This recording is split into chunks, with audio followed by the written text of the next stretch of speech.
it's me. It's far too early to be awake right now, but my dad and I are beginning the 36-hour, I think we calculated 36-hour journey to Freetown, Sierra Leone, Salt Lake City, Paris, Freetown, bus, ferry, car, whatever else it takes to get to the ship. And now it's just time to load our far too many bags into the car and head to the ship. So let's go.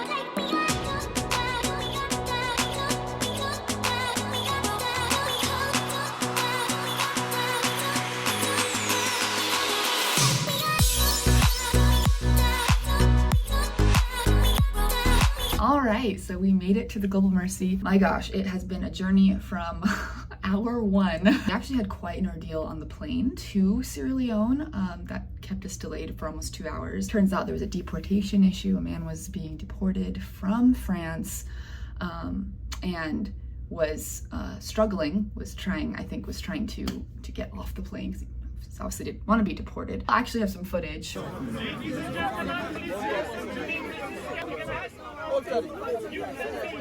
So as you can see, it was just a lot of chaos. Eventually, they were able to get everyone to sit down. They said that if we didn't sit down, the staff would walk. And I was very touched because there was a man who went around, he got like one of those like airplane sick bags.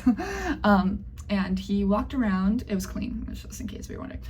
He walked around and he took up a donation, like an offering from the entire plane to give money to this man who's being deported so that when he does get to Guinea, he will at least be starting his life there again with something to his name. And I thought that was really, really a beautiful gesture of kindness. So anyways, that was happening and we hadn't even made it to Sierra Leone.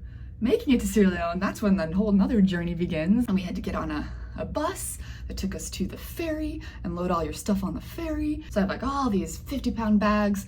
And then you get off the ferry and you gotta get onto a shuttle. You take the shuttle to the ship and then you gotta get all your bags up the gangway. So I'm a little disoriented right now, but I'm gonna go have lunch with Graham. I'm gonna go find my office. Apparently I have a chaplain office somewhere on the ship, so I will find that office. Keep unpacking and start my new life aboard as a chaplain. Check it out. This picture's from like 5 years ago, but the title is new. So let's go.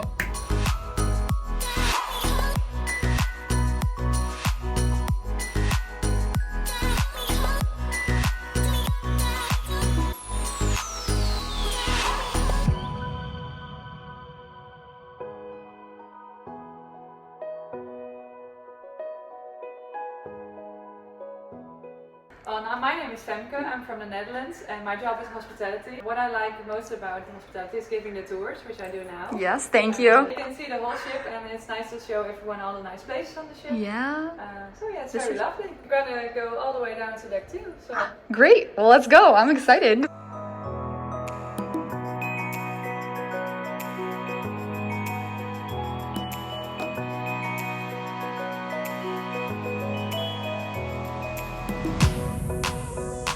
Never said hi to my vlogs. Hi to your vlog.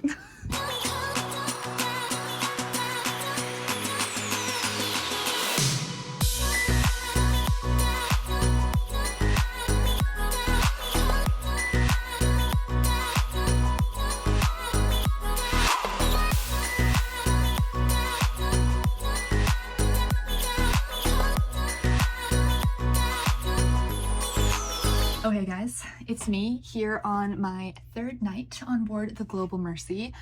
Time works very strangely on the ship. It goes very fast. And I thought I would take the chance to show you my little cabin because in my last videos, when I was here for those 11 days, I had the chance to show you a family cabin, a flex cabin, a two-berth cabin, Kate's two-berth cabin. Thank you, Kate, again, for showing us your cabin.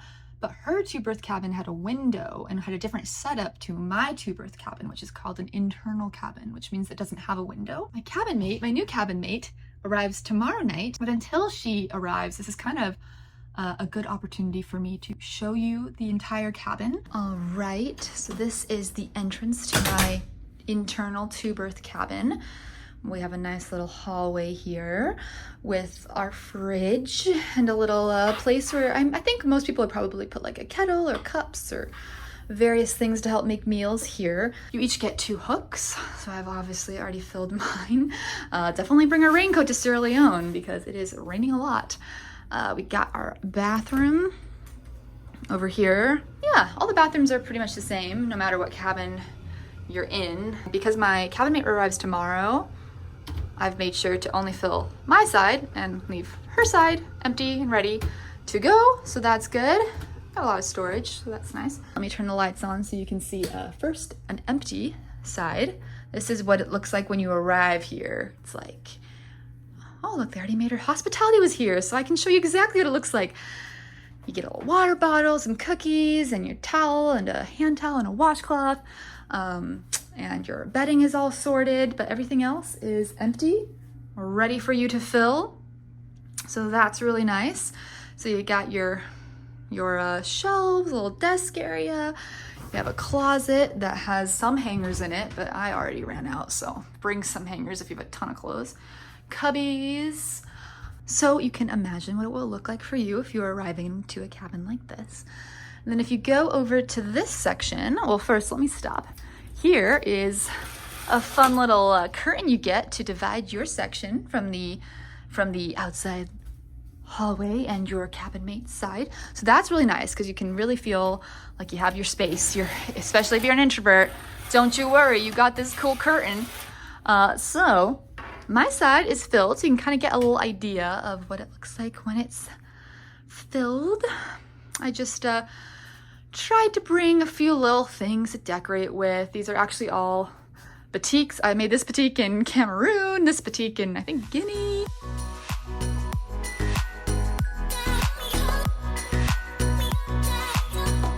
So now you have a little bit of an idea of what a cabin looks like when you first arrive versus when you fill it with all of your lovely things. How about 3 suggestions of things to bring?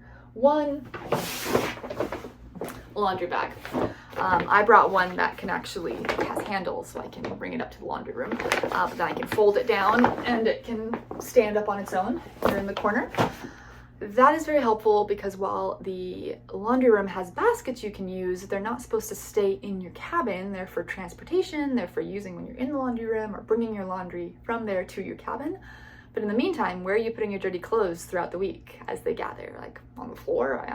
It's good to have a basket. The other thing I would recommend is thinking, especially if you're coming into a cabin like this that doesn't have a lot of drawers, actually has no drawers, just realizing that now. It just has more of a cubby system. So it's helpful to have things to kind of compartmentalize your items into. This is just a shoe box, so that's been, I traveled with my shoes in this box and then can use it for my makeup, even though that's probably not sanitary at all, so let's forget I said that. And the other thing is, I actually didn't bring this. My lovely mother let me borrow one. Tupperware. When you're making sandwiches or you want food for later, they do have what is it called? Saran wrap in the dining room that you can wrap around your plate.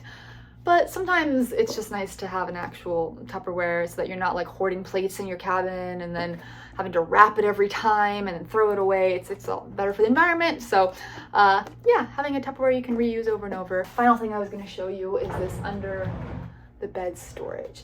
This is super, super helpful because I have 3 suitcases under here and there's more room. I have all my shoes under here. And some other various storage items. And I think that's what I'll stick to for now. Maybe we can go through clothing later. That's my advice. That's my cabin. Let me know if you have any questions in the comments below, and I will see you next time.